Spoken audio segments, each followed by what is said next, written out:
Dr. Mendoza worked to save Eby until mid-1952 when Eby died. Dr. Mendoza eventually, according to the information that I read, became the expert on at least this type alien biology. In a futile attempt to save Eby and to try and gain favor with this technological superior alien race, the United States began broadcasting a call for help early in 1952 into the vast regions of space. If you know they're better than you, and if you know they can lick you, you better try and be friends with them, and that's what this effort was all about. The call went unanswered, but the project continued as an effort of good faith. President Truman created the super-secret National Security Agency by secret executive order on November 4th, 1952, and until recent years, there wasn't 1 in 50,000 people in the United States who even knew it existed. Its primary purpose was to decipher the alien communications and language and establish a dialogue with the aliens. This most urgent task was a continuation of the earlier effort and was codenamed Sigma. The secondary purpose of the NSA was to monitor all communications and emissions from any and all devices worldwide for the purpose of gathering intelligence, both human and alien, and to contain the secret of the alien presence. Project Sigma, ladies and gentlemen, was extremely successful. The NSA also maintains communications with the Luna base and other secret space programs. By executive order, the NSA is exempt from all laws which do not specifically name the NSA in the text of the law as being subject to that law. How many of you know what that means? That means we have a completely lawless organization running around the country doing whatever they want to do, answering to no one, and under no law which does not name the National Security Agency in the text of that law as specifically being subject to that law by executive order of the President of the United States.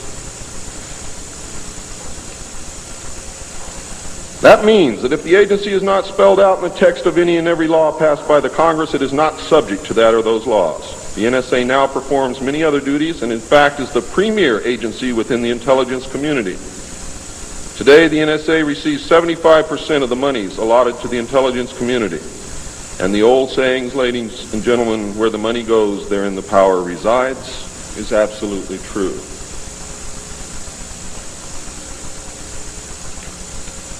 The DCI today is mainly a figurehead. He is in charge of the CIA. The CIA does have many functions which are useful to this country and some which are deadly to us. The DCI, of course, is in charge of that agency. But he is not, as everyone thinks, the head of the intelligence community. That position really and truthfully lies with the director of the National Security Agency. The primary task of the NSA is still alien communications, but now includes other alien projects as well. President Truman had been keeping our allies, including the Soviet Union, informed of the developing alien problem since the Roswell recovery. This had been done in case the aliens turned out to be a threat to the human race and thus the world. Plans were formulated to defend the Earth in case of invasion. These were international plans, which included most of the countries of the world. Great difficulty, however, was encountered in maintaining international secrecy. It was decided that an outside group was necessary to coordinate and control international efforts in order to hide the secret from the normal scrutiny of governments by the press. The result was the formation of a secret society which became known as the Bilderbergers. The headquarters of this group is in Geneva, Switzerland. The Bilderbergers evolved into a secret world government that now controls everything. The United Nations was then, and is now, an international joke.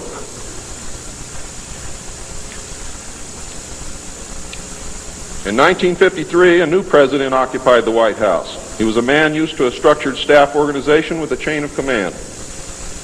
His method was to delegate authority and rule by committee. He made major decisions, but only when his advisors were unable to come to consensus, and when he was in the Army, he was known as the diplomat. He was very good at what he did. He was very good at bringing people together, reaching consensus, and getting people to work for him. His normal method was to read through or listen to several alternatives and then approve one. Those who worked closely with him have stated that his favorite comment was, "Just do whatever it takes." Now here's a man very different from President Truman. He spent a lot of time on the golf course. This was not all unusual for a man who had been career Army with the ultimate position of Supreme Allied Commander during the war, a post which carried 5 stars along with it.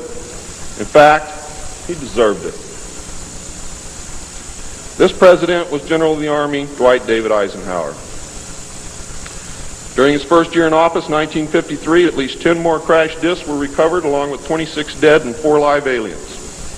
One of the 4 live aliens died within hours of being removed from the craft. The others died approximately 3 or 4 days later. Of the 10, 4 were found in Arizona, 2 in Texas, 1 in New Mexico, 1 in Louisiana, 1 in Montana, and 1 in South Africa. There were hundreds of sightings. Why were so many craft crashing? Because the government was scared. And when they found out that the radar was downing the craft, they started aiming the radar at the craft with lock-on radar and pumped the juice through. And they brought as many down as they could.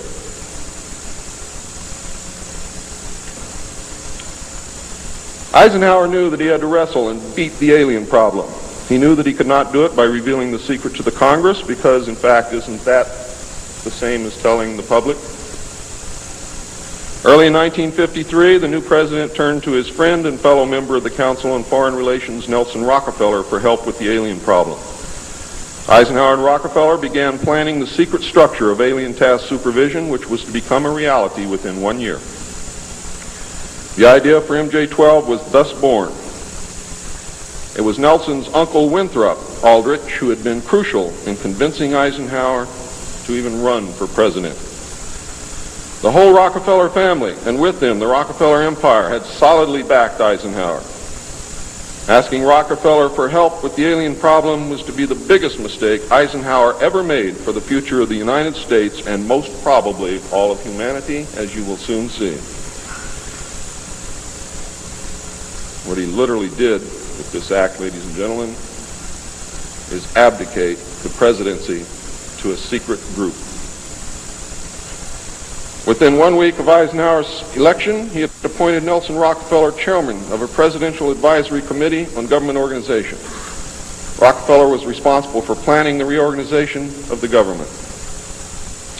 New Deal programs went into one single cabinet position called the Department of Health, Education, and Welfare. When the Congress approved the new cabinet position in April of 1953, Nelson was named to the post of Undersecretary to Ovida Culp Hobby.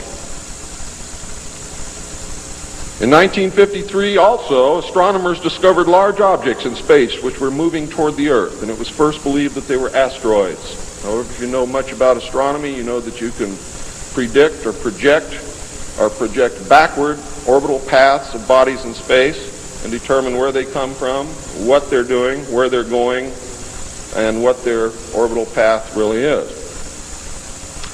Well, this failed to pan out, and the evidence proved that the objects could only be spaceships intelligently guided.